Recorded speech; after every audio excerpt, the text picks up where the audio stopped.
My last video about Obsession made a lot of you guys angry. Many of you in the comments said I watched the film wrong and completely misunderstood the point. So let's dive into this because I actually think this pushback proves my point. And I'm curious to see what you think too by the end of this video. So if this film were a car, its engine would be the magical erasure of a woman's entire life and autonomy. Her autonomy over her desire, her autonomy over who she chooses to love, her autonomy over how she even exists. This film is a consent violation at its core. And the director even confirmed that point, explaining how love is earned, not demanded.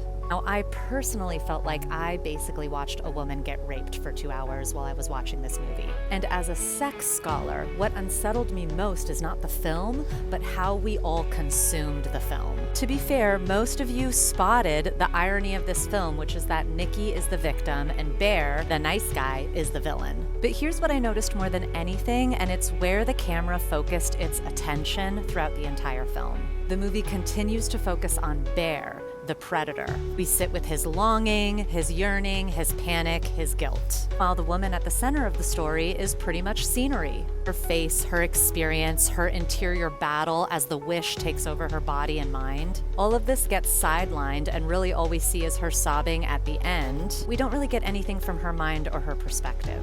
It actually reminded me of a scene from Game of Thrones where Sansa Stark gets raped, and the scene and camera never once looks at Sansa's face, but instead focuses on Theon, her friend who is forced to watch. Now, going back to the film Obsession, where the entire thing is built on a woman losing her autonomy and violating a woman's consent, we keep on centering the men in these stories and then calling these stories groundbreaking. But I want to say the acting is brilliant. I actually loved this film. I thought it was a great work of art, especially the female lead actress. She's amazing. And Obsession is a great case study for why coercion is not love.